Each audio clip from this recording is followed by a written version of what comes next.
All right, so let's talk this game, though. When you look at, it's one game, right? We know that, best-of-7 series. But, Alex, your biggest takeaway from Game 1 baseball-wise was what? KB, is the LA Dodgers are bullies, and they're bullies in the best way. Look, they were on the verge last week, fellas, of getting eliminated and being sent home against the Padres. Not only did they answer the bell by winning Game 4 and 5, but they spanked them. And last night was an absolute runaway train.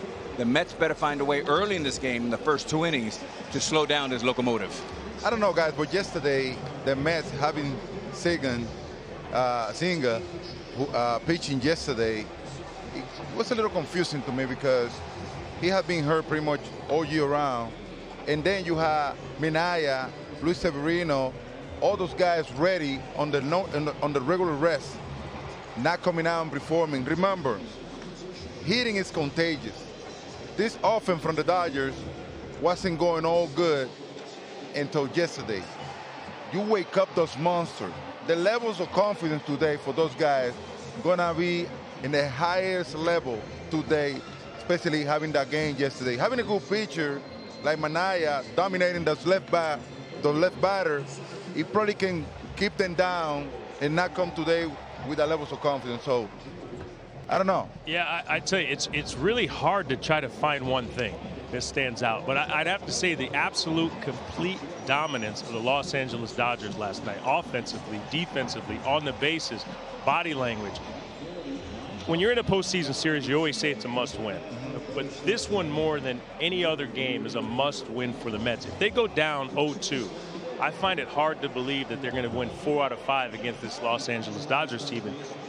Even with all the magic they've shown in the postseason, they've come back more than any team in Major League Baseball. But that's a tough, tough task.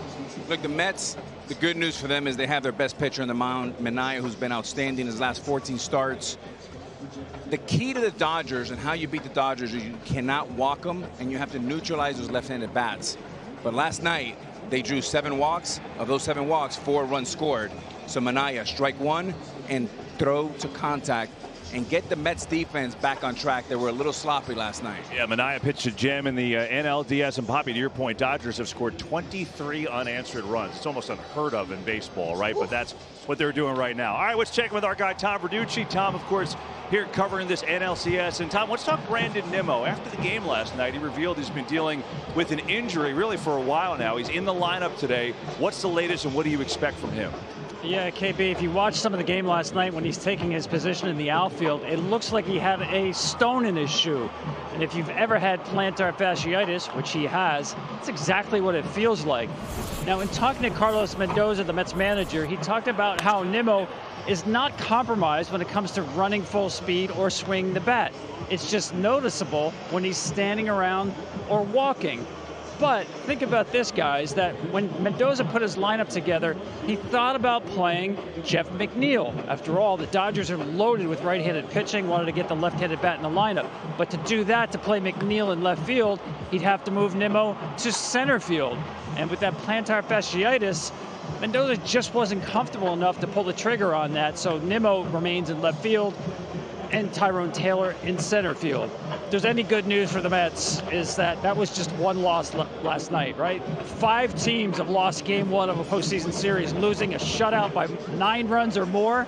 Amazingly, all 5 came back to win the series. That's at least something for the Mets to grasp today for game 2.